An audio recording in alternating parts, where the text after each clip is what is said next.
Merci d'être avec nous aujourd'hui.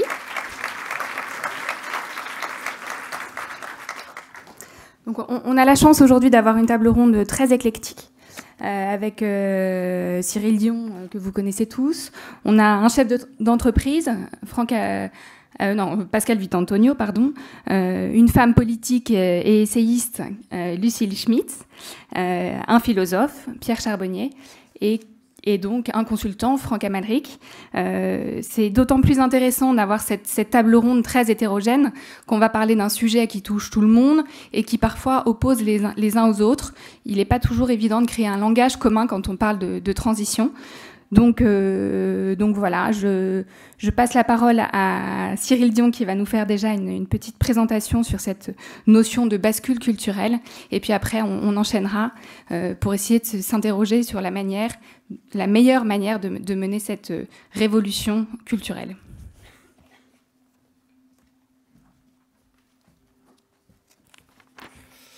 Bonjour tout le monde. Vous êtes très matinaux. Je ne pensais pas que vous seriez aussi nombreux ce matin. Du coup, j'avais prévu de dire des trucs totalement inintéressants. Donc, on m'a proposé d'introduire cette table ronde en se posant la question de, finalement, qu'est-ce que c'est que cette bascule culturelle ?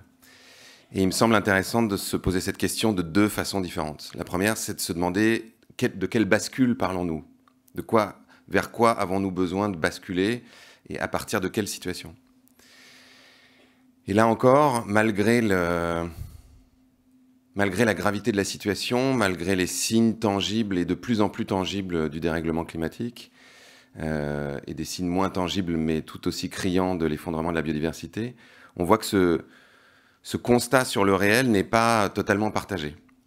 Je ne sais pas si vous avez suivi cette évolution, mais entre 2021 et 2022, le nombre de climato-sceptiques a augmenté de plus 5% en France. On serait aujourd'hui à 37% de Français qui sont plus ou moins climato-sceptiques. C'est-à-dire que dans ces 37%, il y en a 29% qui pensent que le changement climatique existe, mais qu'il n'est pas d'origine humaine, donc pas anthropique, et 8% qui pensent qu'il n'existe pas du tout.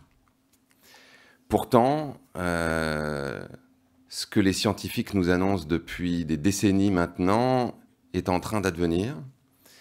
La température s'est déjà réchauffée entre 1,1 et 1,2 degrés à l'échelle de la planète, 1,7 degrés en France, et on en voit déjà les manifestations tangibles.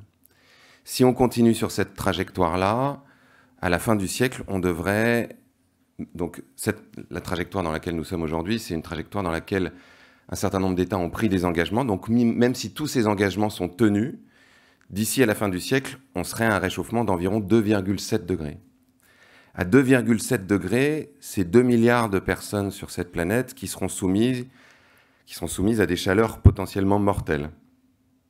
C'est 3,5 milliards de personnes qui pourraient se retrouver sur des territoires devenus partiellement inhabitables. 2,7 degrés, c'est potentiellement 30% de rendement agricole en moins. C'est la promesse d'un certain nombre de déficits de ressources naturelles et notamment d'eau. C'est l'augmentation d'un certain nombre de conflits entre les États. Donc c'est aller vers un monde qui se déstabilise de façon extraordinairement préoccupante.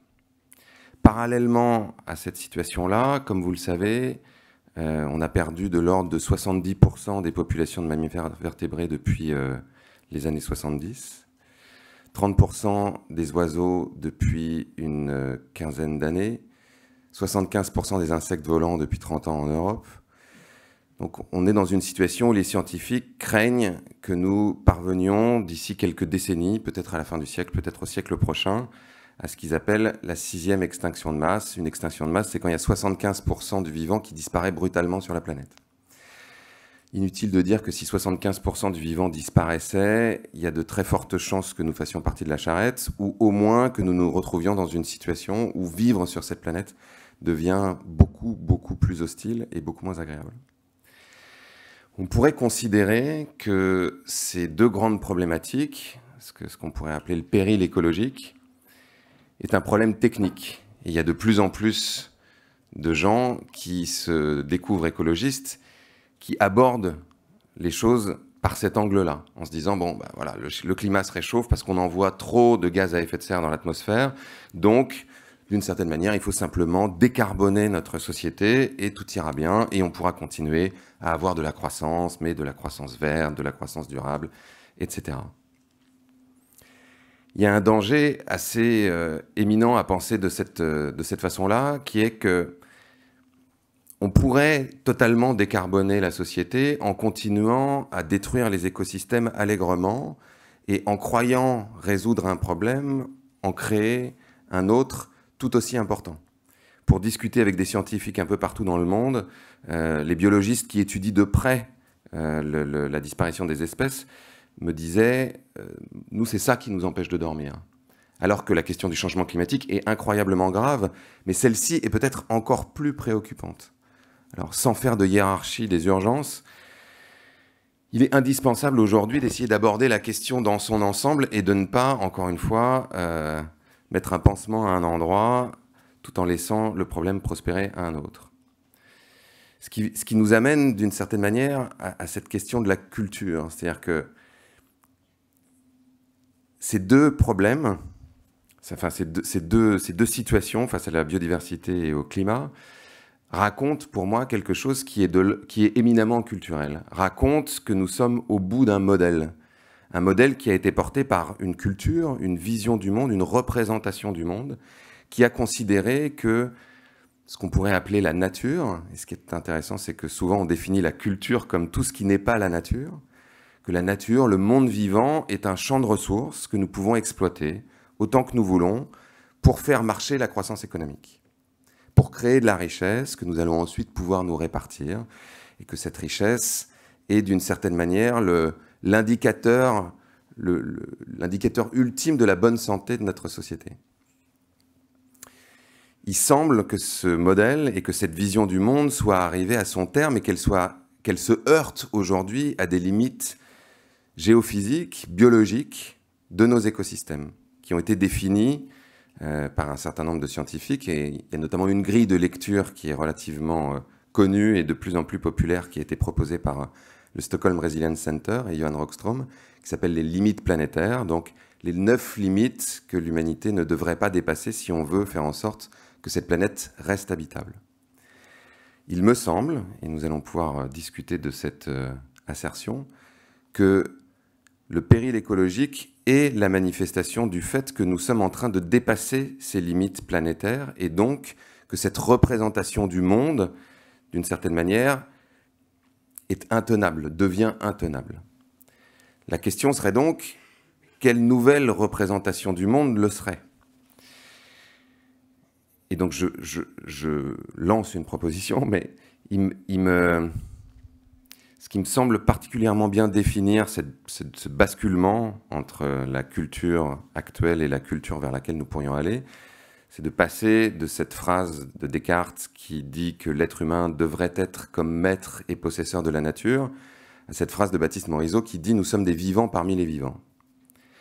Considérer que nous sommes des vivants parmi les vivants nous conduirait à réinventer totalement à la fois nos relations les uns avec les autres, mais nos relations avec toutes les autres espèces qui peuplent cette planète, en les considérant comme des habitants de plein droit, et donc en engageant des dialogues avec eux, en engageant même peut-être, comme le dit Morisot, des relations diplomatiques pour partager l'espace, mais aussi nous plongerait dans une relation d'interdépendance, enfin, nous ferait prendre conscience de cette relation d'interdépendance puisqu'elle existe déjà, et donc nous conduirait à nous dire que si nous détruisons les écosystèmes, si nous érodons le vivant comme nous continuons à le faire, c'est d'une certaine manière notre propre existence que nous mettons en péril.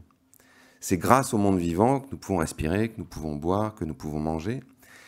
Or, aujourd'hui, dans notre représentation du monde et dans notre récit du monde, nous considérons le vivant comme un champ de ressources, comme je disais, mais aussi comme un certain nombre d'externalités négatives qu'il faut gérer dans un tableau Excel qui, ultimement, vise à augmenter la rentabilité, la profitabilité de nos activités économiques.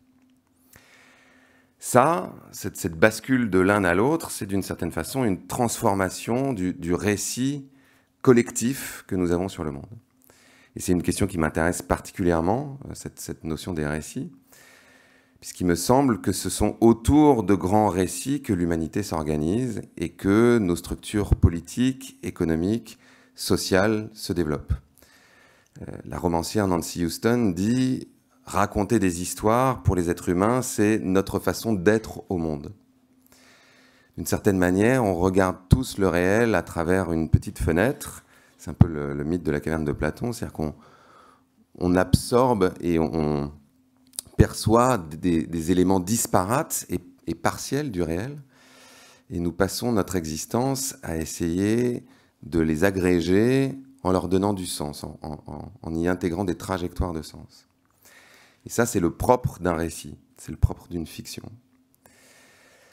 La question, c'est quelle capacité nous avons aujourd'hui à faire naître ces récits, à la fois de façon intellectuelle, à la fois dans des œuvres artistiques, mais aussi dans nos pratiques. Puisqu'aujourd'hui, d'une certaine manière, des personnes qui réinventent des façons de faire de l'agriculture, qui réinventent des façons de faire fonctionner les entreprises, des personnes qui créent des nouvelles monnaies sur des territoires, des personnes qui vont proposer des nouveaux modèles économiques, par exemple, créer un revenu universel, des personnes qui vont proposer d'autres modalités démocratiques, comme ce qu'on a essayé, par exemple, avec la Convention citoyenne pour le climat, avec des assemblées citoyennes tirées au sort, sont des personnes qui font émerger des récits différents et qui tentent de les mettre en pratique sous forme de prototypes. Pour le moment, ces petits récits se heurtent au récit dominant qui est encore relativement puissant et qui a la capacité d'entraîner dans une forme d'aiguillage presque l'ensemble de l'humanité, puisqu'aujourd'hui des milliards de personnes aspirent à participer à cette histoire. Et donc, il me paraît passionnant que ce matin, nous nous penchions sur cette question de, à la fois l'émergence de ces récits nouveaux, à quoi ils ressemblent, mais aussi quelles sont les modalités qui vont leur permettre de se répandre et potentiellement de devenir dominants. Et parmi ces modalités, la question des rapports de force. Voilà. Je pose ça sur la table de façon un peu décousue parce qu'il était tôt et j'espère que ça va nous permettre d'avoir une discussion passionnante avec vous. Merci de m'avoir écouté.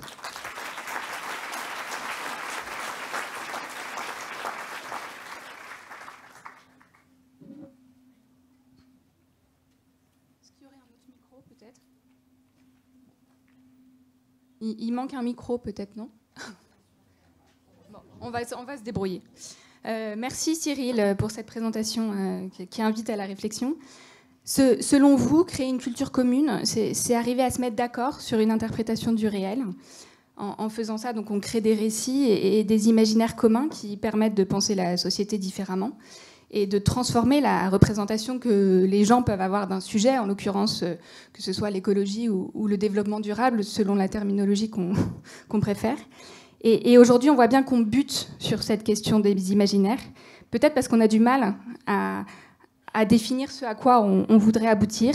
Est-ce que la transition, c'est passer de la culture de l'abondance et de l'argent à la culture de l'autolimitation et du vivant, comme vous disiez tout à l'heure?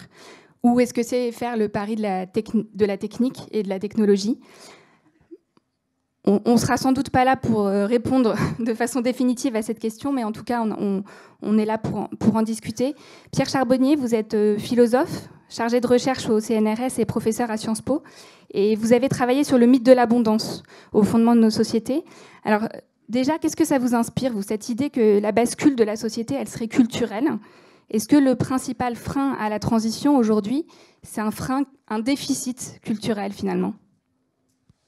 Merci pour cette invitation, ces questions. Merci Cyril pour l'introduction. Je vais en fait réagir directement à la façon dont les choses ont été introduites parce que c'est à la fois très intéressant et l'objet d'un débat qui, je pense, qui doit être cultivé.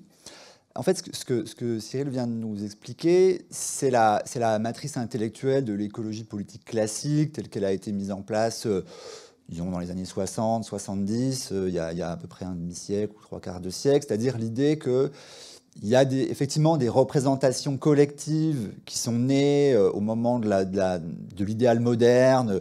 Bon, vous avez mentionné Descartes, donc c'est vrai que c'est à peu près à ce moment-là que ça se passe, l'idéal d'une rationalisation du monde par les sciences, par les techniques, d'une conquête de la productivité, de la maîtrise de la nature, de l'anticipation et de l'élimination à la fois de la misère économique, de l'incertitude, des maladies, etc. Et l'écologie politique est née comme un mouvement qui veut remettre en question fondamentalement cette matrice culturelle-là. Et en ce sens, effectivement, il y a quelque chose comme une révolution culturelle. Et d'ailleurs, si vous évoluez dans les milieux écolos qui soient partisans ou, disons, culturels, vous allez beaucoup entendre cette expression de bataille culturelle, voire peut-être parfois révolution culturelle. Alors, le problème, c'est que une transformation profonde des représentations collectives, des grands récits, des normes d'action, sont des choses qui généralement se déroulent sur des siècles. L'enracinement du schéma moderniste dans les sociétés occidentales, c'est 2-3 siècles, facile. Il y a de nombreux travaux, je pense par exemple aux travaux de l'historien sociologue allemand Norbert Elias, qui a écrit des livres sur la façon dont, par exemple, les normes de comportement à table, les normes de politesse, les normes d'habillement se sont diffusées dans la société à partir des cours royales, puis dans la bourgeoisie, et c'est des processus extrêmement lents. Le problème là, et Cyril l'a très bien rappelé, c'est que ce à quoi on est confronté, ce sont des transformations extrêmement rapides, extrêmement brutales, extrêmement dangereuses, dans lesquelles il faut répondre dans un laps de temps le plus rapide possible. C'est le langage de l'urgence. Alors, est-ce qu'on a le temps de proposer un modèle de transformation culturelle si profond qu'il éliminerait la racine moderniste?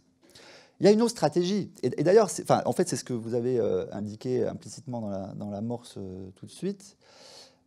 C'est plutôt que vouloir retirer ce qui en nous est moderne, des êtres conquérants, technoscientifiques, producteurs, c'est d'essayer de, on pourrait dire, recycler, reconvertir, réadapter l'idéal de modernisation dans quelque chose qui tient dans les limites planétaires. C'est-à-dire, non pas remettre en question l'idée que nous soyons des êtres producteurs, mais trouver des systèmes de production qui permettent de relâcher la pression sur les milieux et sur l'atmosphère, par exemple en décarbonant l'économie et en investissant dans la recherche, dans le développement pour des nouveaux systèmes énergétiques, des nouveaux systèmes qui permettent de mettre au point de nouveaux matériaux, d'isolation, des nouveaux modes de coordination de l'activité qui permettent de densifier l'habitat, par exemple. C'est cet autre récit en fait, alternatif qu'on pourrait dire c'est une manière de modernisation écologique, il dirait réutilisons les structures préexistantes, l'État, les sciences, les mobilisations collectives, ça c'est typiquement moderne aussi, hein, et réadaptons-les pour produire, pour habiter, pour subsister, d'une façon qui tienne dans les limites planétaires.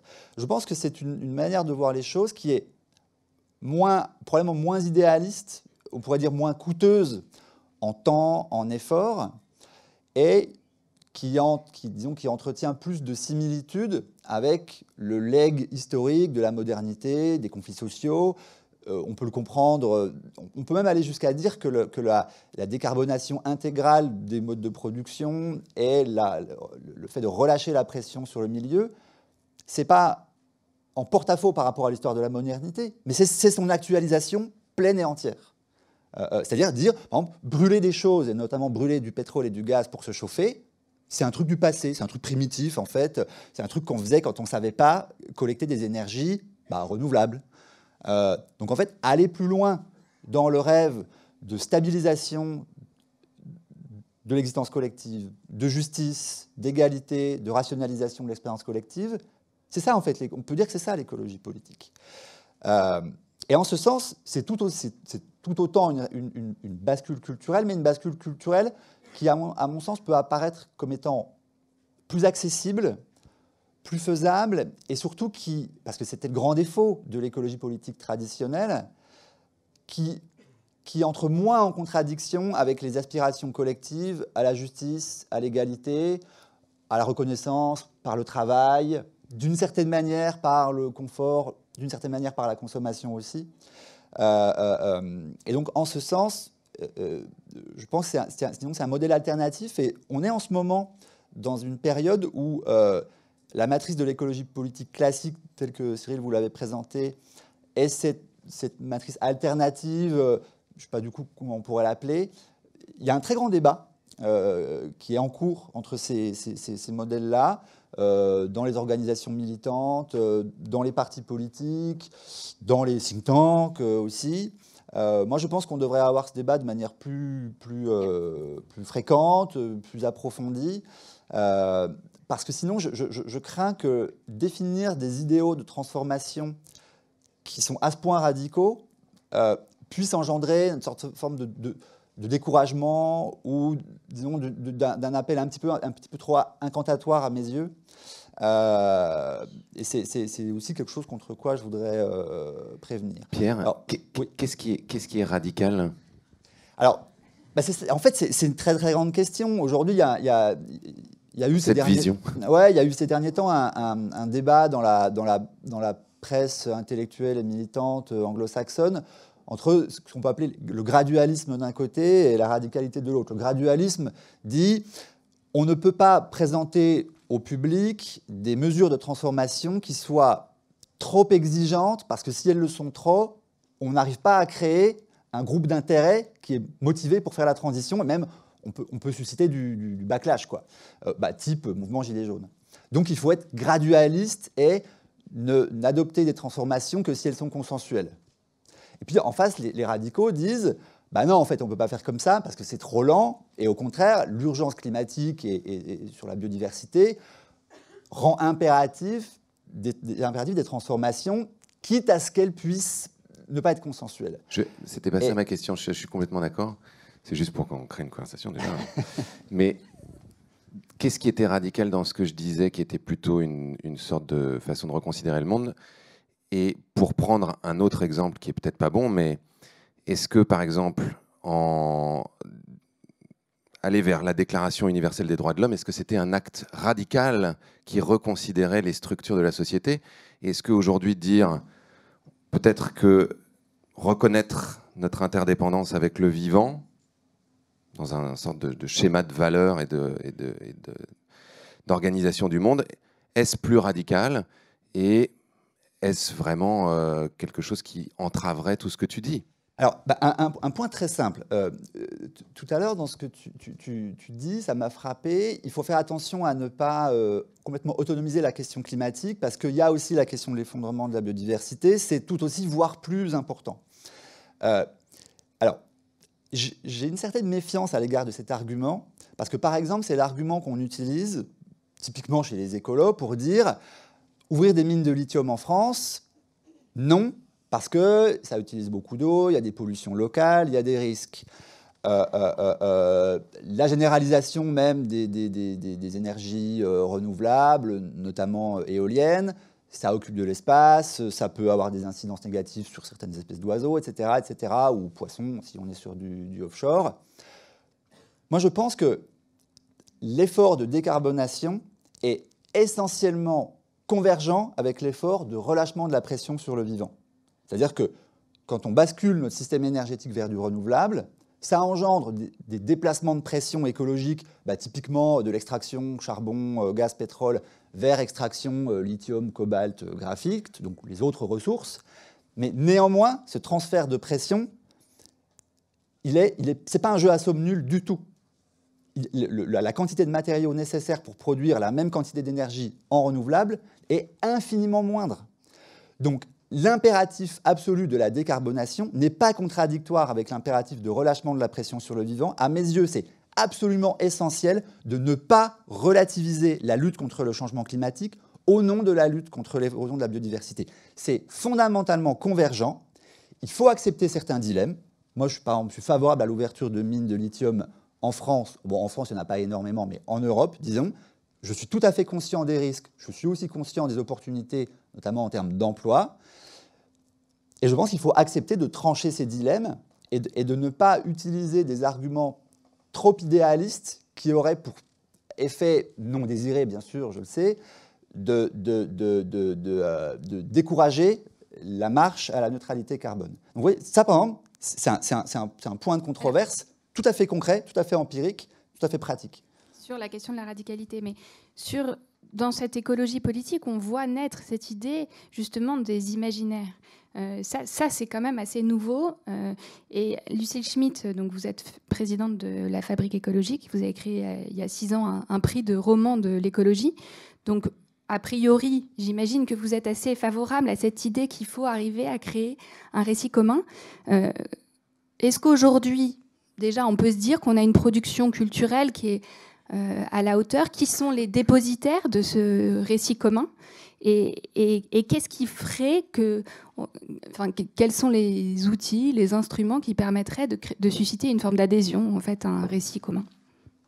Oui, merci beaucoup de cette invitation, de ces questions. Moi, je trouve très intéressant le débat qui vient de se dérouler, et je pense que ce qui est assez passionnant, c'est que c'est déjà la question donc, de comment on bascule qui est posée. C'est-à-dire que moi, je voulais intervenir quand même en disant qu'à mon avis, il n'y a pas un grand récit commun qui va émerger. Je suis assez d'accord avec Pierre Charbonnier là-dessus, au sens où je pense qu'une multitude de récits doivent se confronter, et que le problème de l'écologie politique, c'est qu'elle a trop souvent esquivé, comme tu l'as dit Pierre, des questions relativement concrètes, des cas pratiques, et puis qu'elle a aussi imaginé la rupture avec le monde d'aujourd'hui sans y intégrer suffisamment des enjeux économiques et sociaux. Tout à l'heure, on parlait, vous disiez Julie, il y a l'écologie ou le développement durable. C'est assez différent, c'est-à-dire que le développement durable, qui est aujourd'hui une notion qui est considérée comme anachronique par rapport à l'urgence, avait au moins le mérite d'associer l'idée de la question environnementale, de la question sociale et de la question économique. Et on voit bien qu'aujourd'hui, qu'on soit chef d'entreprise, salarié d'entreprise, fonctionnaire, étudiant, retraités, osons ce mot. Aujourd'hui, l'intérêt pour nous, c'est de pouvoir associer la question de l'urgence écologique à la question de la transformation économique et sociale. Les Gilets jaunes l'ont montré, les débats de la Convention citoyenne pour le climat l'ont également montré, et ils n'ont pas trouvé de conséquences positives dans l'espace politique tel qu'il est construit aujourd'hui. Et donc, la question du récit écologique, c'est pas seulement une question littéraire ou cinématographique, etc. C'est une question qui est une question politique profondément. Et moi, ce qui m'intéresse, c'est que dans les années 60-70 dont tu parlais, les écologistes politiques se présentaient comme une sorte de minorité active et au fond n'avaient pas très envie de s'inscrire dans les institutions. Aujourd'hui, l'urgence oblige à considérer la question institutionnelle différemment, tout en observant l'inertie institutionnelle. Et je pense que le sujet du récit écologique, c'est évidemment la question de comment est-ce qu'on réinscrit la pensée de la nature. Alors, la phrase de Baptiste Morisot est intéressante, vivant parmi les vivants, mais elle esquive un sujet essentiel, quand même la différence entre les êtres humains et les êtres non humains, et la capacité, ce que disait Descartes, au fond, des êtres humains à dominer tous les autres. Donc comment est-ce qu'on traite cette question? Nous sommes certes des vivants parmi les vivants, mais nous avons une capacité de destruction des autres vivants qui est une capacité extrêmement structurante. Et nous avons aussi une capacité de recouvrement et de donner une place aux êtres non humains qui est une capacité également puissante.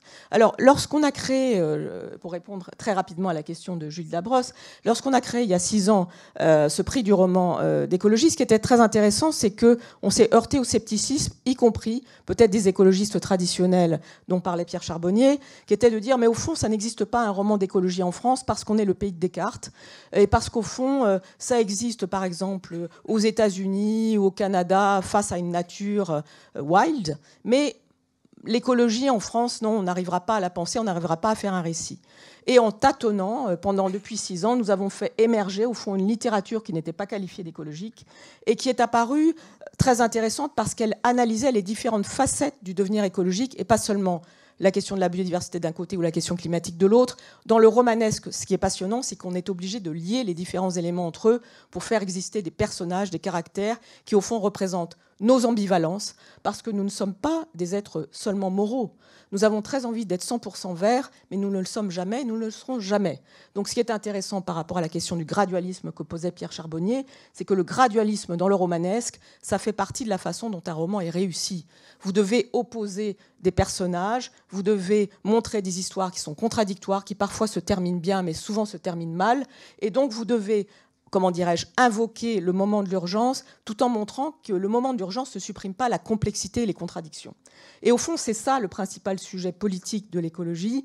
Il faut basculer, mais il n'y a pas une manière de basculer, et la morale ne doit pas se substituer à la politique. Et de longue date, les écologistes politiques, moi j'ai fait partie du bureau exécutif des Verts, je peux en parler en toute connaissance de cause, ont choisi de laisser de côté des questions souvent difficiles. Le lien entre l'économie et l'écologie, qui est un sujet que vous connaissez sans doute beaucoup mieux que moi, mais le lien entre l'économie et l'écologie, ça se décline de différentes manières. Il y a la macroéconomie, et là on y arrive relativement bien, on évoque les questions de décroissance, etc. Il y a la question entrepreneuriale, il y a la question du capitalisme, il y a la question de la transformation du capitalisme, et puis j'allais dire, il y a la question de l'argent, qui est au fond comment est-ce que chacun d'entre nous donne ou pas à l'argent une place centrale dans sa vie et comment la question de l'argent se confronte à la question de l'éthique personnelle. Et donc ça, ce sont toute une série de questions que l'écologie politique, enfin ceux qui avaient l'étiquette politique, n'ont guère abordées et qu'ils ont résolues d'une manière morale, alors qu'elle doit se résoudre d'une manière pratique et individuelle et collective. Deuxième sujet essentiel, et je ne vais pas être trop longue, la question de l'État. Moi, j'ai une formation de haut fonctionnaire. Je pense que dans les mouvements environnementaux, dans leur histoire, c'est une histoire de résistance aux institutions et de contre-modèles, de contre-pouvoirs, souvent enracinés dans le territoire, ce qui permet de montrer comment nos institutions ne traitent pas ces enjeux suffisamment, de territorialisation, ce qu'ont montré les Gilets jaunes, mais aussi ça a conduit à esquiver cette question de l'articulation entre les échelles. Vous savez, le sujet, quand on dit du local au global, c'est qu'on ne peut pas passer l'échelle de l'État et on ne peut pas passer donc, cette question de structuration de ce que serait une institution écologique. Lorsqu'il y a une pétition dans notre affaire à tous, dans l'affaire du siècle, où presque 2,5 millions de Français signent une pétition pour appuyer un procès climatique contre l'État, je crois qu'ils disent quelque chose sur l'envie d'avoir un État différent. Ils ne disent pas seulement on déteste l'État. Et donc ces enjeux-là, il faut qu'on se les pose. Et la bascule, c'est aussi ça. C'est l'articulation entre le contre-pouvoir et les institutions, l'articulation entre l'économie et l'écologie. Et le grand récit, il ne va pas tomber d'en haut. Le grand récit, il va se faire avec cette multitude de récits dont chacun d'entre nous peut être créateur et dépositaire. Merci.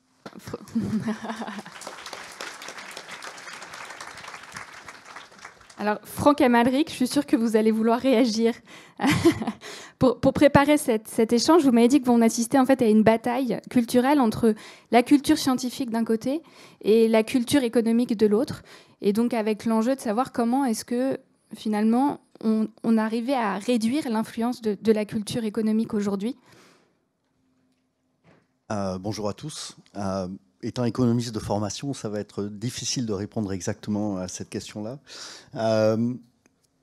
Je vais revenir à cette histoire des récits, pour commencer, et de la culture. Si on retourne 30 ans en arrière, on avait cette vision sûrement assez naïve, 30 ans plus tard, qui est de dire les scientifiques regardent le monde, ils vont nous dire comment il évolue, et les politiques vont se saisir de cette vision, ils vont transformer la société pour prendre en considération les problèmes climatiques, biodiversité, etc.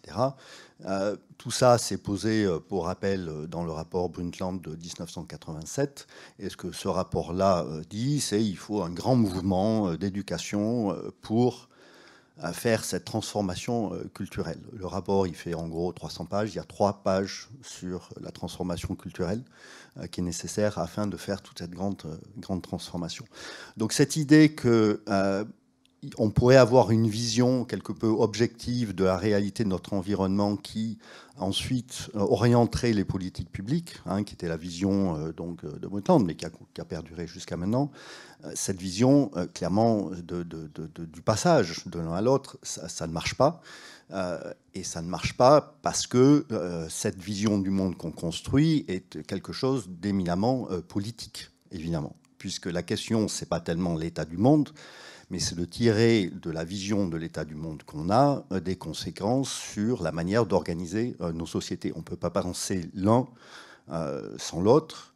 Et en effet, vous l'avez dit tout à l'heure, il y a cette hypothèse d'abondance qui est là, en tout cas depuis 1945, et qui a très clairement structuré nos sociétés avec cette idée que comme le monde est abondant, ben finalement, on n'a pas besoin trop de se soucier des autres, puisqu'on peut s'approprier autant de ressources qu'on veut. Il y en aura toujours autant de la même qualité pour les autres. Et donc, ça fonde la liberté, notamment la liberté d'appropriation. Il y a deux grandes choses dans la société, deux grandes valeurs auxquelles on s'attache dans la société qu'on a construite depuis, en gros, 1945. Il y a le respect des droits de l'homme, évidemment, et il y a de l'autre côté cette liberté d'entreprendre, d'approprier, et on ne peut concilier ces deux choses-là que si on pose cette hypothèse d'abondance. Et donc, quand on dit finalement le monde n'est pas aussi abondant qu'on pensait, parce que regardez, il y a plein de limites. Les limites planétaires, c'est finalement de dire le monde n'est pas abondant, et donc il va falloir réorganiser les choses très différemment. Et donc on remet en cause en fait la compatibilité entre cette liberté d'appropriation infinie des ressources et le respect de la dignité humaine, des droits des uns et des autres. Voilà. Et donc c'est éminemment politique. On le voit très bien aux États-Unis, ce qui est en train de se passer contre tout le mouvement ESG, ou encore si on regarde le scepticisme climatique, et si on fait la part des choses entre républicains d'un côté et démocrates de l'autre, eh bien on voit que chez les démocrates, on doit être à 30% de climato-sceptiques, et chez les républicains, on doit être à 80%. Bon, pourquoi ? C'est parce que ce sont des enjeux qui sont éminemment politiques. On a reproché à l'écologie politique d'être vert dehors, rouge dedans. C'est une critique qu'il est très très difficile de contrer, parce qu'à partir du moment où on reconnaît ces limites planétaires, en effet, ça a des conséquences sur la manière dont on pense l'organisation de la société. Et donc il y a ce lien qui est très compliqué à faire et qui fait que les scientifiques peuvent crier. Et on l'a encore vu ce week-end ici en France, où d'un côté on a Jean Jouzel qui dit le capitalisme est incompatible avec le climat, et de l'autre côté un ancien président de la République qui dit mais le problème c'est la démographie et ce n'est pas moi. Bon, c'est toujours le même débat. Alors, en termes de récit, en termes de récit, j'aimerais quand même qu'on s'accroche à ce grand récit nouveau, potentiellement complètement radical, qui est le Green Deal européen, qui pose, en tout cas pour la première fois, parce que pour la première fois, on a un projet politique qui n'est pas juste une proposition d'un parti politique particulier. C'est un projet politique dont l'ambition est quand même assez extraordinaire et qui se propose de transformer complètement nos sociétés, en tout cas les sociétés européennes, sur 25 ans. Et c'est le projet politique officiel, en tout cas aujourd'hui, de la Commission européenne, et qui engendre beaucoup de résistance en France, en Allemagne, etc., etc. Et donc on a un récit de la transition écologique, en quelque sorte, qui est la conséquence de ça. Et ce récit-là a beaucoup de conséquences. Et c'est ça qu'on doit essayer de faire vivre le plus vite possible, parce qu'en effet, on n'a que 25 ans devant nous. Et lié à ce récit-là, il y a cette idée qui est également complètement différente de ce qu'on entend en termes de philosophie politique, c'est de dire que tous les acteurs de la société doivent agir. C'est pas l'État, ça c'est les 30 Glorieuses, ou l'État dirigé. C'est pas les entreprises, ça c'est la mondialisation économique, 30 ans après. Là, c'est tout le monde. Ce que reprend Elisabeth Borne dans son discours sur la France Nation Verte, quand elle dit l'État ne peut pas tout, ou ne va pas tout faire, elle dit pas qu'elle ne peut pas faire, c'est que l'État seul ne peut pas. Et elle dit, c'est à tous les acteurs de contribuer, ce sont à l'État, évidemment, aux collectivités, aux entreprises de contribuer, mais également à ça. Donc là, il y a l'émergence de discours alternatifs avec une vision sur la transition, on ne sait pas trop où on va, personne ne le sait, et il y a cette idée de participation de tous les acteurs pour la faire advenir. Il faut l'ancrer dans les pratiques, et c'est dans les pratiques d'essayer de contribuer d'une manière ou d'une autre qu'émerge en effet en lien avec ce nouveau récit. Avec le risque également que tout le monde se renvoie la balle. Le fameux triangle de l'inaction qui est défini par Pierre Perretou et qui montre bien que quand on dit chacun est responsable, plus personne ne l'est. Mais c'est vrai. Et quand on pense changement culturel, il ne faut pas juste penser, je pense, comment est-ce qu'on voit le monde, c'est-à-dire le monde, l'environnement. Il y a ça. Lié à ça, je l'ai dit, c'est la manière dont on pense l'organisation de la société. Les deux sont liés. Et le troisième point, c'est qui transforme la société. Et là aussi, on a des récits sur qui transforme la société. On a eu des récits sur l'État qui est acteur. On a eu des récits sur l'entreprise qui est acteur, hein, beaucoup pendant la mondialisation économique. Aujourd'hui, on doit faire émerger un discours où on est tous acteurs. Alors, qu'est-ce que ça veut dire, être tous acteurs? C'est compliqué. Mais en tout cas, ça veut dire que chacun doit s'engager. Et c'est une responsabilité qui n'est pas juste une responsabilité de dire j'ai fait quelque chose de mal, je vais le réparer. Non, c'est quelque chose de bien différent. Hannah Arendt parlait de la responsabilité pour le monde. Et c'est cette idée de responsabilité pour le monde, responsabilité de transformer, c'est-à-dire que chacun doit explorer, les individus et les entreprises et l'État, explorer ce qu'ils peuvent faire pour participer à cette grande transformation écologique. Alors justement, on a un chef d'entreprise. Donc ça va être intéressant d'avoir un peu cette vision. Donc vous êtes à la tête d'ALD Automotive, qui vend des solutions de mobilité aux entreprises. On sait à quel point le secteur automobile il est crucial aujourd'hui dans la transition. Donc vous êtes vraiment au cœur de ces tensions-là.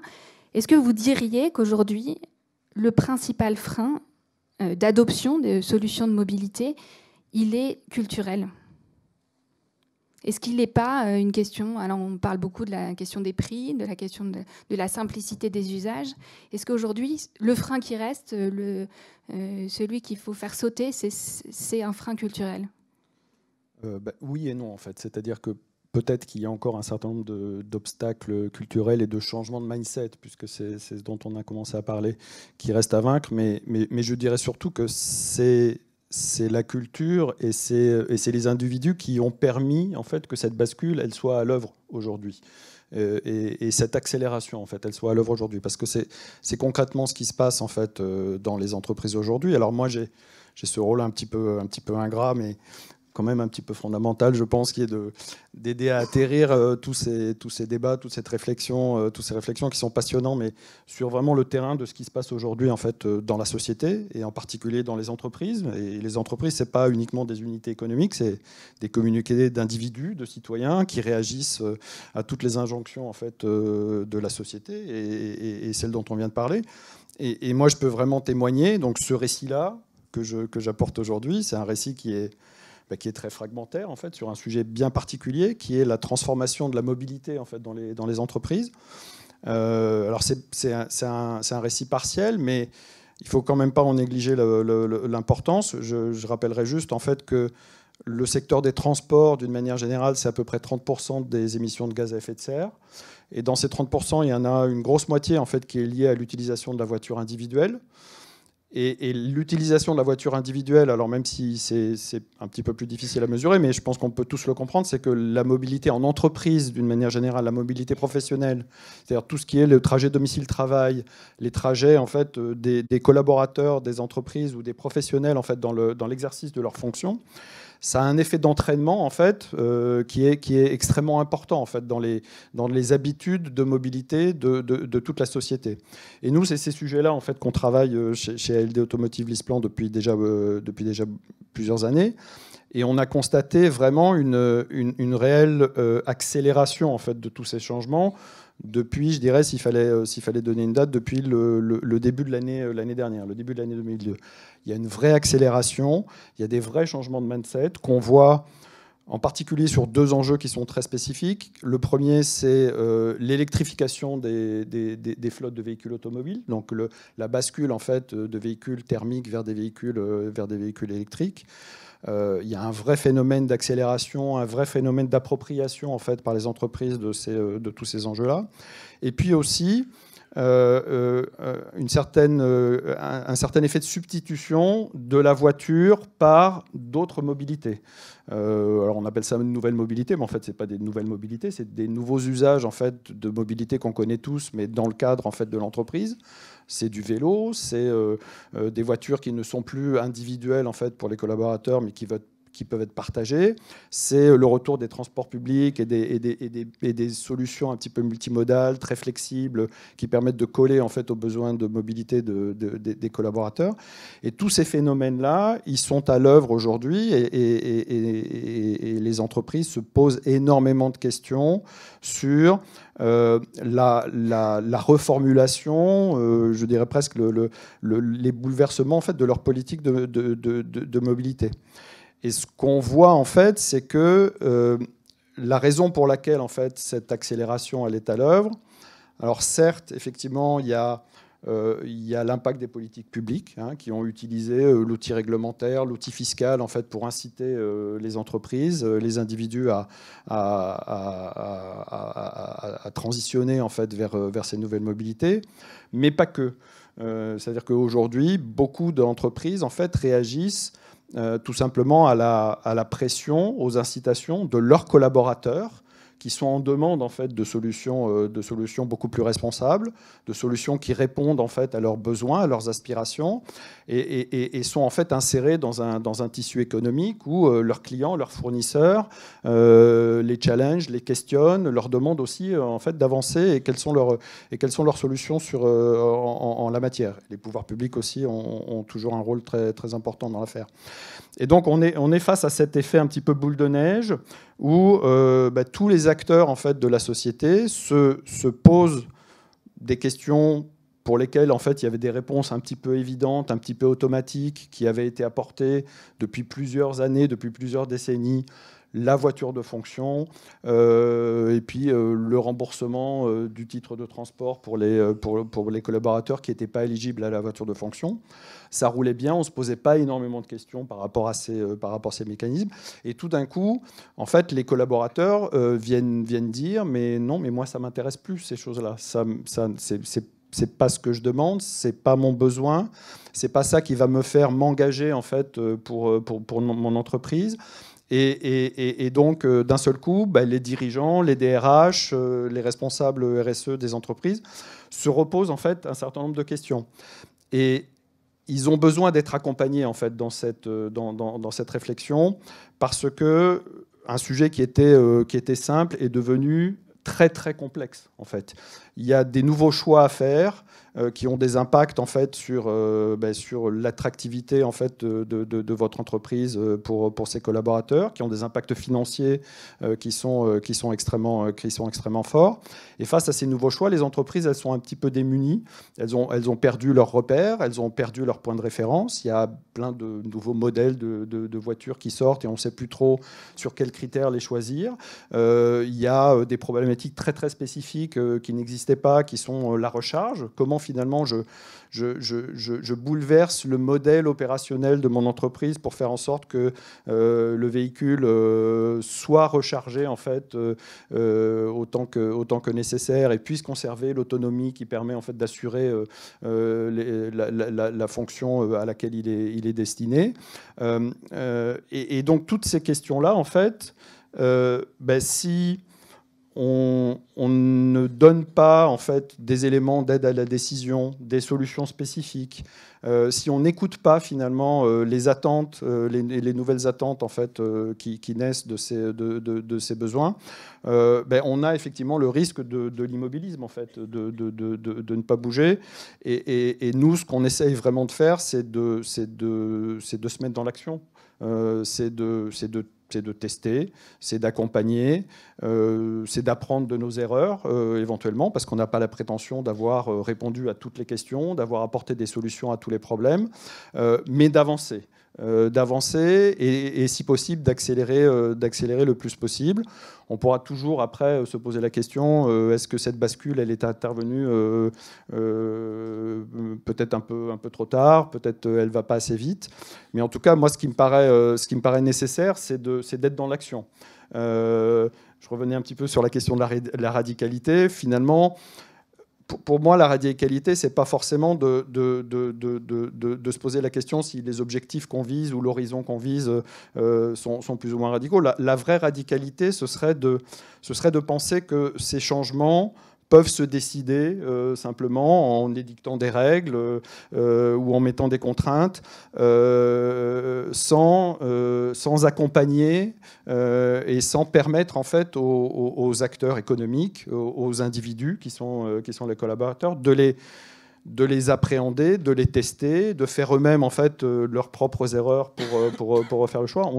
Il y a toute cette dynamique en fait de conduite du changement, d'accompagnement, qui est là, on est dans la culture même. Hein, on n'est plus dans l'équation économique, on n'est plus dans l'imposition de nouvelles normes. On est vraiment dans l'accompagnement des entreprises, des acteurs individuels sur un changement qui est quand même un changement extrêmement profond. Sur l'automobile, c'est intéressant parce qu'il y a cette double dimension, il me semble, à la fois des imaginaires qui sont très forts, justement l'imaginaire de la propriété individuelle. Je ne sais pas si tous ceux qui sont là aujourd'hui y croient au fait qu'un jour on partagera tous nos voitures, ou est-ce que ça, on court derrière quelque chose qui est en fait qui est utopique complètement. Et puis il y a la question de savoir effectivement comment est-ce qu'on accompagne le changement. On a cette question de la place de la réglementation. On voit qu'en Europe, on est allé assez loin. On a pris on a pris des engagements, des objectifs qui sont très contraignants. On a quand même envie de savoir si, dans les outils qui existent, quels sont les... Alors, je ne sais pas s'il faut parler d'efficacité, mais est-ce qu'on doit faire des réglementations très contraignantes, avoir des campagnes de sensibilisation publique qui soient massives et qui effectivement contribuent à créer en fait un imaginaire différent? Est-ce qu'il faut interdire la publicité? Ça faisait partie des grandes questions de la Convention citoyenne pour le climat. Est-ce que ces outils-là, finalement, cette boîte à outils,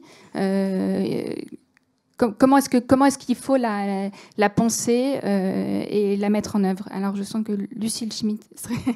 Ah, bien. Bah, tout le monde. Juste après, Cyril. Alors, après, Cyril Dion. Non, je parle d'abord, hein, c'est ça? Oui, honneur aux femmes. Non, pardon, excusez-moi, Cyril. Non, moi, je pense que c'est assez passionnant, ce débat sur contrainte ou, au fond, accompagnement des comportements. Mais c'est là que la question des faits scientifiques doit être rappelée. Comme le disait très justement Cyril Dion, on a un certain nombre de réalités sur le réchauffement, sur la façon dont... Alors, nous, en France, on est protégés relativement, même si on vit des moments d'adaptation, même si quand on vit au bord de la mer, quand on vit à la montagne, quand on vit au centre de la France, ou même quand on vit à Paris, maintenant, on a compris qu'on n'était pas complètement protégés. Mais donc cette question d'être mieux protégés que tous ceux qui vont bouillir ou qui vont être noyés ou qui vont mourir de faim, c'est quand même une question qu'on peut se poser en termes de solidarité. Alors par rapport à la question de la contrainte et de l'accompagnement, moi je crois qu'il faut quand même évoquer, comment dirais-je, que la question de l'abondance et des limites planétaires ne résout pas tout. C'est-à-dire qu'on le voit sur le débat sur les hydrocarbures. Aujourd'hui, il y a une abondance de ressources en hydrocarbures qui ne coïncide pas avec la question des limites planétaires, par exemple. Et du coup, cette question de poser les choses à une échelle, vous avez dit, il faut atterrir. Posons les choses à une échelle très locale, au sein de l'entreprise. Mais posons-les aussi, je voulais insister là-dessus, à une échelle très globale. Et en ce sens, la question des régulations, la question d'utiliser tous les outils, à la fois l'incitation, le changement des comportements, ce qui se passe dans l'entreprise, ce que veulent les salariés, mais aussi entre nous, la contrainte vis-à-vis des actionnaires, c'est quand même un vrai sujet. Alors, toutes les entreprises ne sont pas en bourse. Mais ce qui se passe aujourd'hui dans les assemblées d'actionnaires illustre ce que disait Cyril Dion sur la question du rapport de force. Ça ne se passera pas seulement par l'incitation ou par la régulation, ça se passera aussi par des rapports de force qui seront construits par des acteurs qui autrefois n'avaient pas les motivations dont on vient de parler. Moi, j'ai fait un débat avec le directeur, le président d'ExxonMobil en Europe. Il m'a dit, j'évolue, je fais de la captation de carbone. Je lui ai dit, vous avez surtout évolué parce qu'il y a un fonds activiste qui est venu à votre assemblée d'actionnaires. Donc il y a des sujets aussi qu'il faut envisager, qui ne sont pas seulement la règle, mais aussi le rapport de force. Ça, c'est une donnée économique. Et sur ce que vous disiez sur le Green Deal, c'est un récit qu'a fait Ursula von der Leyen pour être élue présidente de la Commission européenne. Et ça venait de la gauche. Ça venait de la gauche. Et dans le Green Deal, il y avait un volet social. Ursula von der Leyen a eu d'une certaine manière le mérite de le mettre en œuvre d'une manière plus centriste. Mais dans les élections européennes qui vont arriver l'année prochaine, il est fort possible que le clivage se fasse autour de est-ce qu'on continue à faire le Green Deal ou est-ce qu'on fait une pause, et que du côté de la droite et de la droite extrême, cette question de la pause sur le Green Deal soit explicitement posée. Donc c'est bien que Ursula von der Leyen ait porté ça, mais elle s'est heurtée à des résistances en termes de rapport de force quand il s'agissait par exemple de modifier la politique agricole commune, et la France n'a pas été la dernière pour résister. Et elle va se heurter au fait qu'il y a des élections, et que dans ces élections, le climato-scepticisme dont on a parlé, qui est plutôt en croissance, parce que au fond, il s'appuie sur l'égoïsme de chacun d'entre nous, ou la peur du changement, les deux. L'égoïsme ou la peur du changement vont sans doute être présentes dans les urnes, et elles seront instrumentalisées par l'extrême droite et la droite, qui ont déjà commencé à faire leur union. Et donc, sachons que le grand clivage politique dans les années qui viennent, et l'année prochaine, ça sera cette question-là, et c'est pas le sujet de la norme ou de la contrainte ou je sais pas quoi. C'est juste de savoir si on va porter un principe de réalité différent du principe... C'est ce que vous disiez, au fond. Vous disiez un principe de réalité différent de celui qui était il y a 10 ans. Mais c'est un principe de réalité qu'il faut décliner à l'ensemble des échelles. Il faut à la fois atterrir, et puis d'une certaine manière, je ne vais pas dire prendre l'avion, mais il faut en tout cas être de surplomb pour envisager l'ensemble des échelles.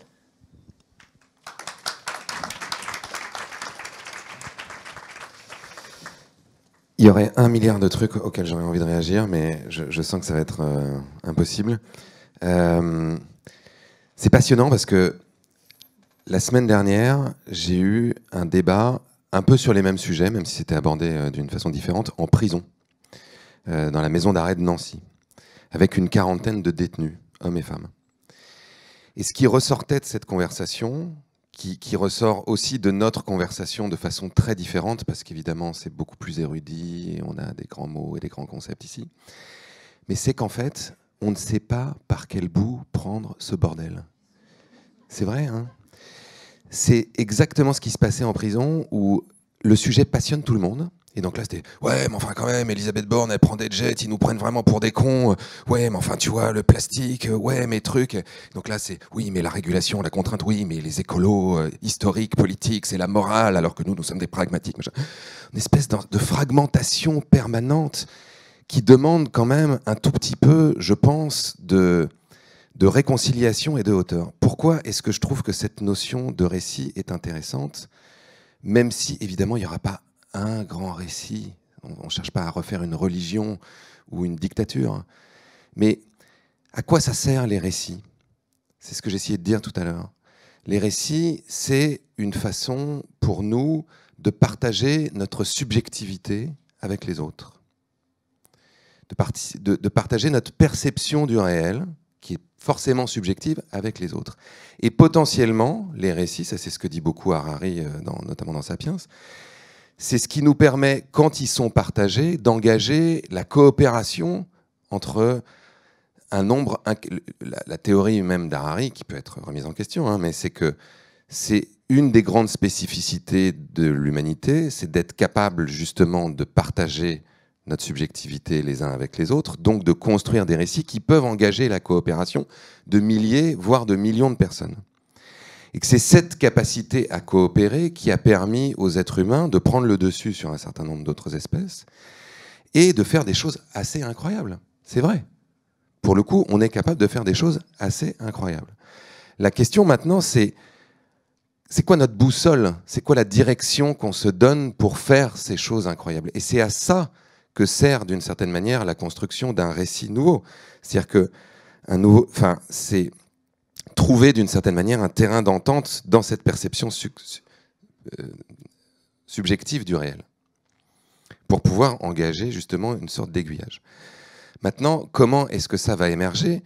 Évidemment, c'est multiple. C'est-à-dire qu'on pourrait se dire, il faut changer donc le mindset, donc notre vision du monde, et il faut travailler là-dessus en faisant des films, en faisant des séries, en écrivant des essais, ou on pourrait se dire, il faut faire des expérimentations. Et d'autres pourraient se dire, mais il faut changer les normes. Et en réalité, tout est nécessaire. Vous voyez bien que dans l'histoire, il y a à la fois des réglementations qui ont changé, qui ont fait basculer notre perception du monde. Typiquement en France, les exemples qu'on donne tout le temps, la peine de mort, au moment où on vote l'interdiction de la peine de mort, l'ensemble de la population n'est pas favorable forcément à ça. 10 ans plus tard, elle l'est. On interdit de fumer dans les bâtiments publics. À ce moment-là, les gens sont plutôt contre parce qu'ils aiment bien fumer au café. 10 ans plus tard, personne n'a envie de revenir en arrière. On pourrait parler de villes comme Copenhague où on va enlever des parkings, enlever des vélos, de la place des voitures pour mettre des vélos, pour mettre des pistes cyclables. Au début, comme ça a été le cas à Paris aussi, le maire se fait engueuler comme du poisson pourri, les gens manifestent, et puis 10 ans plus tard, ils ne veulent pas revenir en arrière, parce que ça a changé quelque chose dans la culture. Et puis on pourrait parler d'autres mouvements où là, typiquement, on parlait de la Révolution française tout à l'heure, il y a un véritable mouvement intellectuel qui s'appuie aussi beaucoup sur des circonstances historiques particulières qui viennent catalyser un certain nombre de choses, qui propose une autre représentation du monde, avec les droits de l'homme, avec l'idée de la démocratie représentative. Et ça, ensuite, ça va se traduire, assez longtemps après quand même, mais ça va finir par se traduire dans des structures politiques, et puis des structures économiques, etc. Donc on voit bien que ça va dans les deux sens. Donc on a à la fois besoin d'expérimenter. En fait, si je devais résumer ce que je crois sur la question, c'est que quand il y a des vraies bascules profondes, donc on pourrait parler de la Révolution française, on pourrait parler de la fin de l'esclavage, on pourrait parler du droit de vote des femmes, on pourrait parler de l'abolition de la ségrégation aux États-Unis. Pour moi, il y a toujours la concomitance de 3 grands éléments. Un premier élément qui est qu'il y a des récits nouveaux qui émergent, c'est-à-dire qu'il y a des gens qui sont capables de penser le monde autrement que comme il est, à la fois intellectuellement et à la fois de façon pratique, c'est-à-dire des gens qui tentent des trucs, qui expérimentent des choses et qui font advenir justement une réalité différente. Ça, c'est le premier élément. Le deuxième élément, ce sont des rapports de force. C'est-à-dire que dans n'importe quelle organisation politique, sociale, économique, il y a des gens qui ont des intérêts puissants, il y a des gens qui sont au pouvoir et qui potentiellement cherchent à défendre ces intérêts. On parlait d'Exxon, on parlait des grands pétroliers, on pourrait parler d'Exxon, de Shell, de Total, qui ont pendant des années fait obstruction au changement en produisant des études qui semaient le doute sur la réalité du changement climatique. Donc, avec un certain nombre de ces acteurs, il faut engager ces rapports de force. Et on voit bien que dans tous les exemples que je vous ai donnés, que ce soit la Révolution française, la fin de la ségrégation, la fin de l'esclavage, il y a eu des rapports de force puissants. Et que ces rapports de force ne se suffisent pas à eux-mêmes, qu'ils ont besoin justement d'aller de pair avec un nouveau projet de société. C'est Zdra Popovic, là, un révolutionnaire serbe qui faisait partie de ce mouvement Otpor qui a chassé Milosevic au début des années 2000, qui dit « On a besoin d'une vision pour demain, et ensuite on a besoin d'une stratégie. » Et dans cette stratégie, quand on parlait tout à l'heure de gradation ou de radicalité, dans cette stratégie, évidemment, il y a des étapes. Et lui, il dit une grande victoire, c'est une succession de petites victoires atteignables. Mais on voit bien qu'on a besoin des deux. C'est-à-dire que pour moi, ça n'a pas de sens de les opposer. On a besoin d'une vision, on a besoin d'un endroit où se diriger, et ensuite on a besoin d'une stratégie où il peut y avoir de la gradation. Donc, nouveau récit, rapport de force, et troisième élément, circonstances historiques qui viennent catalyser tout ça. Si on parle du droit de vote des femmes, par exemple, en Angleterre, il y a à la fois des personnes qui étaient capables d'imaginer un monde où les hommes et les femmes pourraient avoir les mêmes droits. Il y a à la fois eu des rapports de force, et notamment avec les suffragettes, qui étaient des rapports non violents et parfois un peu plus musclés. Et puis, il y a eu une circonstance historique particulière qui était la Première Guerre mondiale. Beaucoup d'hommes partent au front, il y a un déséquilibre démographique qui se fait, les femmes prennent aussi des places dans la société qu'elles n'avaient pas forcément, elles démontrent qu'elles n'ont pas moins de valeur que les hommes dans tout un tas de domaines, et donc il y a une pression politique au sortir de la Première Guerre mondiale qui fait que c'est plus compliqué de continuer à dire aux femmes que ce sont des citoyennes de seconde zone. Aujourd'hui, on est un peu dans ce cas de figure-là, c'est-à-dire qu'il y a des nouveaux récits qui émergent. Il y a des gens qui pensent le monde différemment. On parlait de Morisot tout à l'heure, on pourrait parler de plein d'autres. Il y a des gens qui expérimentent beaucoup, des gens qui font de la permaculture, des gens qui essaient de l'économie symbiotique, des gens qui essaient de réinventer les entreprises, des gens qui vont proposer des nouveaux modèles démocratiques, comme je le disais tout à l'heure. Il y a des rapports de force qui commencent à s'engager et on voit qu'ils se durcissent. La question de la dissolution des soulèvements de la Terre en était une manifestation parmi d'autres. Et puis, on a une circonstance historique extrêmement puissante, qui est le changement climatique, qui agit comme un catalyseur, et qui va faire que les rapports de force vont s'intensifier, c'est déjà ce qui se passe, et qui va faire aussi que l'innovation, ce qu'on pourrait appeler la recherche et développement, va aussi s'intensifier parce qu'il y a des gens qui vont être obligés de trouver des solutions pour faire de l'agriculture avec moins d'eau, pour faire de l'agriculture qui régénère les écosystèmes et qui font revenir les pollinisateurs plutôt que de les détruire, qui vont, par exemple, si on parle de changement culturel très tangible, réfléchir les villes différemment, en se disant « Ok, on a besoin de revégétaliser les villes parce que c'est ça qui va faire baisser la température. » On va peut-être avoir des transformations culturelles dans notre appréhension de la mobilité. Si on se dit que finalement on a besoin de pouvoir se déplacer mais qu'on n'a pas forcément besoin d'une voiture individuelle, ça ouvre un champ particulier où effectivement on peut partager les voitures plutôt que les posséder, où on peut, et ça c'est ce que disent des urbanistes, réfléchir les villes différemment. Un urbaniste comme Jan Gehl, qui est cet urbaniste danois, donc, dit c'est mécanique, plus on construit de routes, plus il y a de voitures. Plus on construit de pistes cyclables et plus on construit de zones piétonnières, plus il y a de gens qui prennent le vélo et plus il y a de gens qui marchent. Donc ça, c'est des changements structurels qui induisent des changements culturels. Et donc, on va se retrouver dans les villes où il y aura moins de voitures, dans lesquelles on pourra réutiliser cette place pour faire autre chose, pour faire de l'agriculture urbaine, pour replanter des arbres, comme je le disais, donc faire revenir de la biodiversité. Et ça, d'une certaine manière, c'est un choix que chacun d'entre nous a besoin de faire, de se dire aujourd'hui dans quoi est-ce que je mets mon énergie. Est-ce que je mets mon énergie dans essayer de faire émerger ces récits nouveaux et donc d'inventer des nouvelles façons de faire mon métier qui s'inscrivent dans le cadre des limites planétaires et qui peuvent être guidées par une grande vision qui est que nous sommes totalement interdépendants avec le reste du vivant. Est-ce que j'ai envie de mettre mon énergie dans les rapports de force, de faire du lobbying d'intérêt général auprès des responsables politiques, auprès des parlementaires, ou d'être justement dans des groupements d'entreprises qui font des lobbying pour faire changer la législation, parce que là aussi on voit bien que l'expérimentation, à un moment, elle se heurte à une limite et qu'on a besoin que la loi change pour décapsuler d'une certaine manière ces expérimentations et faire qu'elles puissent se répandre. Et ça, d'une certaine manière, c'est la bataille du siècle et qui nous demande de nous positionner, mais qui, à mon avis, ne peut pas se faire sans une vision et une stratégie. Pardon d'avoir été long.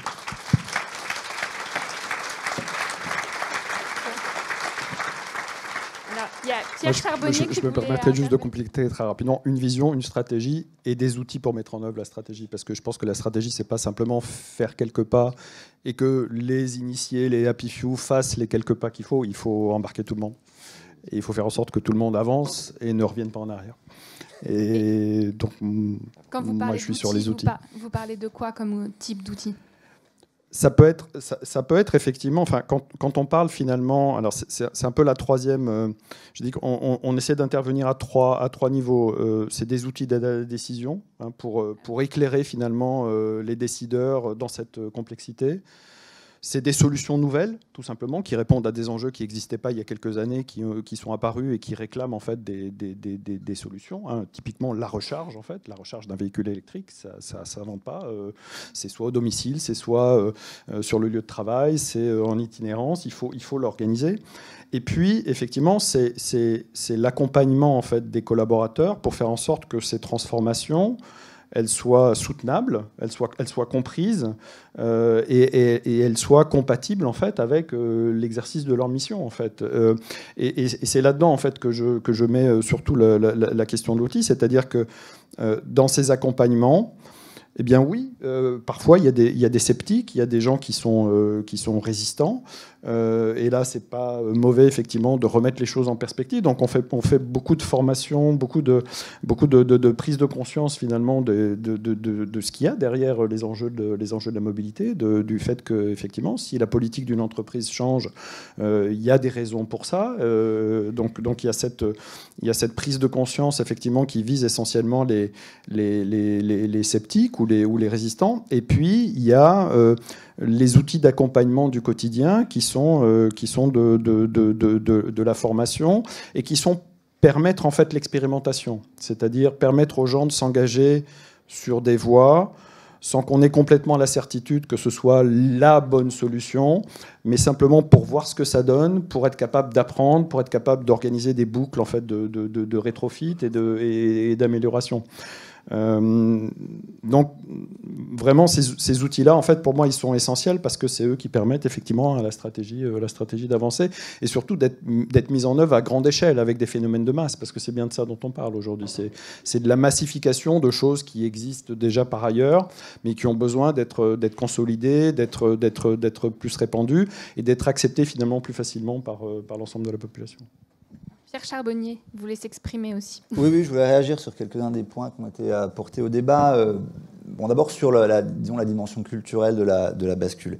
Je pense qu'il ne faut pas se faire une idée trop, disons, iréniste ou naïve des processus de changement culturel. Je reviens sur ce qu'a dit Lucille tout à l'heure. Il y a quelques jours, la présidente du Parlement européen, qui est de droite, s'est exprimée dans les pages du Financial Times en disant il faut faire une pause dans les réglementations environnementales européennes parce que ces réglementations sont en train de nourrir le populisme. Ce qu'elle veut dire par là, c'est que les transformations du système énergétique, du système alimentaire, disons, les contraintes normatives qui se mettent en travers des attentes de consommation des citoyens nourrissent un backlash ou un ressentiment qui trouve son débouché politique, disons, dans les extrêmes. Elle dit, mais bon, essentiellement à l'extrême droite. C'est à la fois vrai et une instrumentalisation politique assez grave de dire ça, parce que c'est ce qu'on peut, ce que ça appelle maintenant le green blaming, c'est-à-dire on met sur le dos de la transition écologique des comportements politiques qu'on estime être dangereux, alors qu'en réalité les causes profondes du populisme ou de l'extrême droite sont quand même complètement différentes. Ce que je veux dire par là, c'est que la mutation, la transformation des normes de comportement liées à la transition écologique sont l'objet d'un champ de bataille extrêmement vif. On l'a très bien vu en France, et il y a une personnalité politique en France qui le sait très bien et qui le met en scène très bien, c'est Sandrine Rousseau.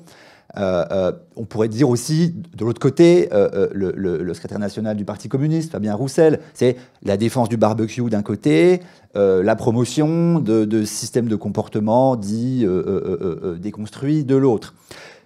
Ça peut paraître un peu anecdotique, mais ça ne l'est pas. Ça ne l'est pas parce que justement, si on code la transition comme un phénomène culturel, je pense que le débouché principal auquel on fait face, c'est une guerre de schémas culturels. Et l'une des caractéristiques sociologiques de cette guerre culturelle, qui a très bien été analysée par beaucoup de collègues, c'est que pour certains, typiquement pour les gens comme moi, comme vous probablement aussi, manger moins de viande, avoir une voiture électrique, ne plus prendre l'avion, c'est faisable. C'est même un signe de distinction sociale. Pour d'autres, typiquement la petite classe moyenne, les classes populaires, c'est beaucoup plus difficile. D'abord parce que techniquement, c'est plus difficile. Souvent, ça coûte plus cher de bien manger que de manger moins bien. Et c'est un signe, c'est souvent vécu comme un signe de déclassement social. Et d'ailleurs, ça se ressent très bien dans l'électorat type des partis verts. Hein. C'est la bourgeoisie culturelle, diplômée, urbaine. C'est pas du tout les classes populaires. Okay. Donc, si disons, le mouvement de réforme culturelle étire le tissu social au point de valider l'idée que seuls les privilégiés peuvent avoir accès à la montée en qualité environnementale, c'est absolument catastrophique. En face de ça, il y a un autre modèle, par exemple, que décrit très bien mon amie Léa Falco dans son petit livre « Faire écologie ensemble » qui vient de sortir. Elle appelle ça l'écologie par design. L'écologie par design, ça veut dire c'est moins cher, c'est plus pratique, c'est plus accessible de manger de meilleure qualité, moins de viande, d'avoir une voiture électrique plutôt qu'une voiture thermique, de se chauffer à 18 ou 19 degrés plutôt qu'à 21 ou 22. C'est-à-dire, c'est inscrit dans les infrastructures techniques, juridiques, dans le système des droits, de relâcher la pression sur le milieu. Et je suis entièrement d'accord avec ce qu'elle dit. Moi, j'en ai absolument rien à faire que les gens achètent une voiture électrique ou prennent le train parce qu'ils pensent que c'est mieux pour la planète, ou parce que simplement c'est moins cher.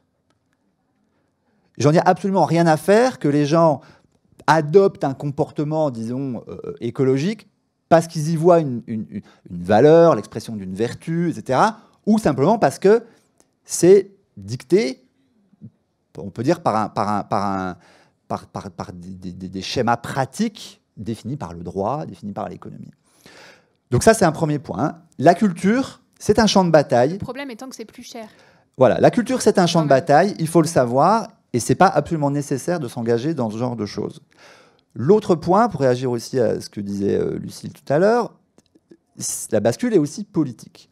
Aujourd'hui, en France, et des choses analogues se produisent un petit peu partout dans le monde, enfin en Europe, aux États-Unis principalement, les grandes nations industrielles se dotent d'organes de pilotage de la transition. En France, c'est le secrétariat général à la planification écologique, sous l'autorité d'Elisabeth Borne, qui est dirigé par quelqu'un qui s'appelle Antoine Pellion, qui a fait récemment sur France Inter une intervention radiophonique extrêmement intéressante. Il décrit son travail en disant, il ne le dit pas comme ça, c'est ma retraduction, il dit « Mon boulot, c'est de ménager les susceptibilités créées par la volonté de décarboner l'économie nationale. » Donc, par exemple, on lui pose la question à 110 au lieu de 130 sur l'autoroute. Il dit la marge, enfin, le gain d'émissions de CO2, si on fait ça, n'est pas important. Par contre, le backlash social est énorme. Donc, je ne le fais pas. Convaincre Carlos Tavares d'accélérer la transition de son modèle de production vers l'électrique, en fait, je suis allé le voir, il a gueulé, il a posé ses conditions. Donc, avec Bruno Le Maire, on a décidé qu'on allait temporiser. Plein d'exemples comme ça. Autre exemple, on dit, OK, on va passer de la chaudière gaz à la pompe à chaleur électrique. Pas d'émissions carbone. Ouais, le problème, c'est qu'on ne fabrique pas beaucoup de pompes à chaleur en France, donc on va attendre d'avoir une filière nationale pour faire du Made in France. Et là, on va décarboner les systèmes de chauffage résidentiels. Donc en fait, vous voyez, ce que je veux dire, c'est qu'en principe, un organe public de coordination de l'activité économique, il dit à l'automobiliste, il dit à Carlos Tavares, ou il dit à l'industrie du chauffage, maintenant c'est comme ça que ça se passe. Si vous n'êtes pas content, il y a le bâton et il n'y a pas que la carotte. Aujourd'hui, le rapport de force politique qui a produit le développement du paradigme gouvernemental dans lequel on est fait que, si vous voulez, les gens qui sont au pouvoir n'ont pas été élus pour faire ça. Ce n'est pas leur mandat, en fait. Ils essaient de le faire de manière un petit peu trop lente, avec des moyens qui ne sont pas assez importants, dans un rapport de force qui ne leur est pas favorable. Donc forcément, ça va être lent, ça va être imparfait, ça va être essentiellement un jeu de communication plus d'action réelle. Et je ne dis pas ça simplement pour vous dire le gouvernement est nul. Je dis ça pour décrire, parce qu'ils ne sont pas nuls. En fait, ils font ce pourquoi ils ont été élus en réalité. Et ils travaillent au service des gens qui les ont élus. La coalition d'intérêts sociaux qui les a élus, ça n'est pas du tout la coalition favorable à la transition. C'est essentiellement des élites socio-économiques, des retraités, des gens comme ça. Ce n'est pas la coalition post-carbone qui les a élus. Donc, ils ne peuvent pas réellement le faire.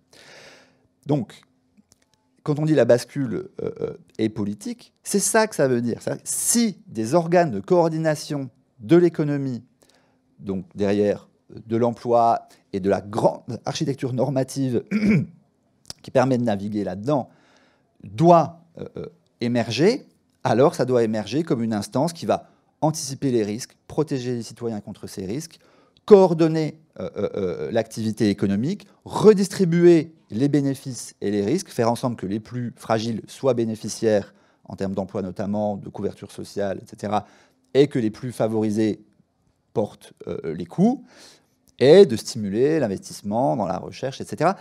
Et cette infrastructure publique, nous ne l'avons pas.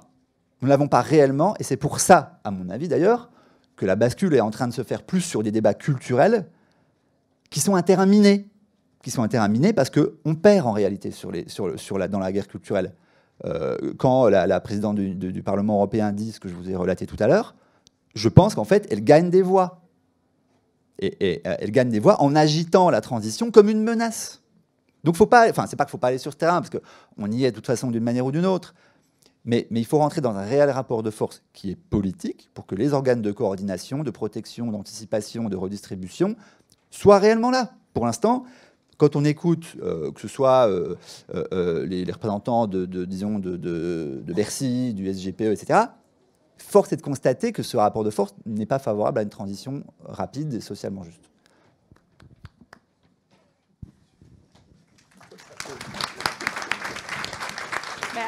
Normalement, c'est fini, mais du coup, je ne sais pas si on peut avoir un peu de rab ou pas, parce que c'est quand même c'est intéressant. Est-ce qu'il y aurait des questions dans le public, déjà ? Ah, pardon. Avoir la chance d'une dernière intervention. Bon, moi, je ne vais pas faire de politique. Parce qu'en fait, c'est un peu ce que Cyril a dit. On renvoie à chaque fois, si on dit on ne peut pas agir au niveau des entreprises parce qu'il n'y a pas les bonnes régulations, eh ben on va dire, OK, quelle est la capacité de l'État à mettre en place les régulations? Et à ce moment-là, ça devient un débat politique sur la force. Voilà, bon, Yannick Jadot, il a fait 4,5% des voix. Bon, s'il faut attendre qu'il monte, on ne va pas y arriver. D'où cette idée d'essayer de penser la transition avec plus d'interface, notamment entre le monde la transformation culturelle et la transformation économique. Comment est-ce que les deux peuvent se répondre? Et je vais donner un exemple de ça. Aujourd'hui, sur ce qu'a dit mon voisin sur la voiture et pourquoi on développe ces choses-là, il y a des attentes de la part des parties prenantes, ça c'est la RSE un peu classique, il y a des attentes de la part des parties prenantes, donc les entreprises ont intérêt à réagir, à faire ce que les employés attendent, à faire ce que les clients attendent, etc. Et donc on est dans un schéma classique. Et ça, finalement, on ne sait pas d'où ces attentes viennent. Hein, qui a suscité l'évolution de ces attentes. Et ça, ce modèle-là, il est insuffisant. On le voit sur la longue durée. C'est le modèle qui existe et qui oriente les stratégies des entreprises RSE depuis 20 ans. Ça ne va pas assez vite. Ce qu'on voit d'un peu nouveau, c'est des entreprises qui, elles-mêmes, se donnent la mission de susciter ces attentes. C'est-à-dire qu'elles ne vont pas attendre que les gens veulent des voitures électriques ou veulent, etc., mais elles vont participer à la transformation culturelle qui va générer ensuite des transformations. Et donc, à ce moment-là, on initie une sorte de boucle, quelque chose qui est nouveau, c'est-à-dire que vous avez les entreprises qui vont générer des attentes, ces attentes vont générer vont faire évoluer, et donc c'est quelque chose qui peut se renforcer l'un l'autre.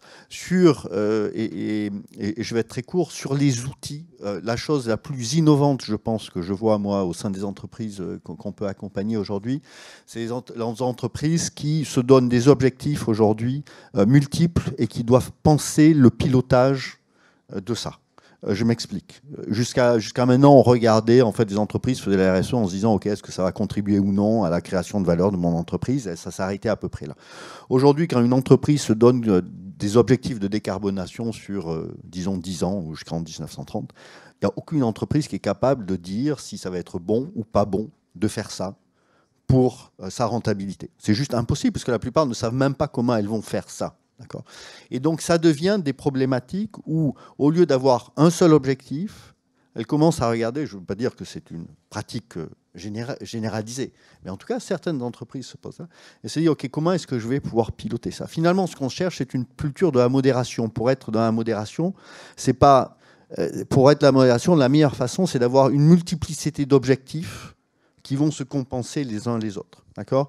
Et donc, quand je dis, quand on a l'ouverture de cette multiplicité d'objectifs, c'est là où ça devient intéressant, c'est là où il y a un changement de pratique qui réintroduit quelque chose qui peut participer. On a été dans une économie où, que ce soit au niveau de l'État qui voulait simplement maximiser le PIB, au niveau des entreprises qui voulaient juste maximiser leur valeur, au niveau des individus qui veulent juste maximiser leurs revenus, on voit émerger cette idée qu'il va falloir mettre une multiplicité d'objectifs à nouveau. C'est très clair pour l'État.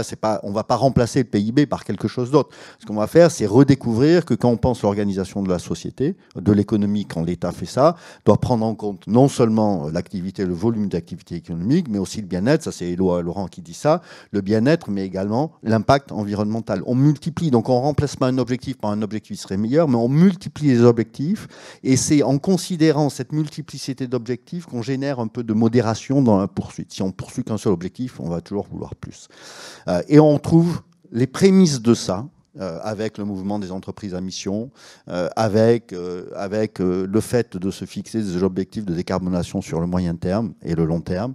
On voit les prémices de ça émerger également au niveau des entreprises. Et ça c'est très intéressant parce que ça peut avoir aussi un impact sur les processus d'innovation, par exemple, où on se dit, mon processus d'innovation, pour qu'il soit adéquat, il faut qu'il soit responsable, et un processus d'innovation responsable, c'est un processus d'innovation qui va prendre en considération une multiplicité d'objectifs.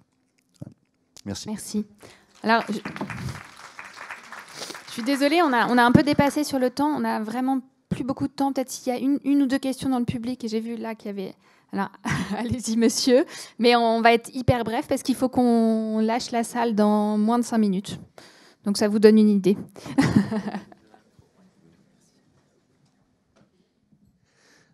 En fait, vous avez tous parlé de problèmes du système politique. en montrant qu'en fait, dans le système actuel, on n'a pas vraiment d'issue, puisqu'on risque de rebasculer vers la droite, l'extrême droite, et que ça va nous faire revenir en arrière. Mais finalement, est-ce qu'on ne manque pas un peu d'imaginaire là? Parce que, en fait, on sait faire de l'intelligence collective. On l'a fait dans la Convention citoyenne pour le climat. Donc pourquoi ne pas imaginer qu'on change de système politique et que, par exemple, au lieu de prendre les décisions en élisant des gens, on les prenne en faisant du tirage au sort, par exemple, et là, les citoyens savent prendre des décisions audacieuses. On l'a vu, c'était des citoyens tirés au sort. Donc, il y a vraiment moyen de faire autrement, je pense. Qu'est-ce que vous en pensez ? Oui, moi, je veux bien dire un petit mot. Moi, je pense que vous avez raison de dire qu'il faut remettre peut-être, je ne sais pas si c'est seulement de l'imaginaire, mais de la créativité en politique, pour avoir fait pas mal de politique. Je n'ai jamais vu un monde aussi stérile et aussi éloigné de la culture. Voilà. Donc, soyons clairs. Donc, et aujourd'hui, je pense qu'une des difficultés, c'est que les institutions donnent le sentiment, par rapport à ce que vous disiez sur l'entreprise, qu'elles n'ont pas de vision, alors même que d'une certaine façon, un certain nombre d'entreprises donnent le sentiment d'avoir une vision, ne serait-ce que parce qu'il y a un objectif de rentabilité, etc. Donc, le problème du tirage au sort, on l'a vu avec la Convention citoyenne pour le climat, c'est que le tirage au sort, comme l'a dit la Commission nationale du débat public, c'est des petits publics. Et donc le sujet, c'est la massification. On a parlé du fait qu'il fallait que tout le monde se mette à partager des objectifs communs. Et par ailleurs, on est dans une société ultra fragmentée, comme l'a rappelé Pierre, puisqu'on a l'impression que certains se disent « mais on est exclus de la transition écologique sans l'avoir voulu ». Je rappelle que c'est ce qu'ont dit les Gilets jaunes. On n'est pas anti-écolo, mais on n'a pas les moyens d'être écolo. Donc par rapport à tout ça, moi je crois que le tirage au sort n'est pas la panacée. Et je voulais quand même dire une chose, c'est que le tirage au sort, il dit aussi le fait que les politiques sont pas tous pourris, que certains sont dévoués, que certains sont au service de leurs citoyens, mais que le sujet, c'est que les partis politiques aujourd'hui se sont complètement déconnectés de la complexité, de la question scientifique et de la possibilité de représenter justement la société. Donc peut-être qu'il faut mettre du tirage au sort.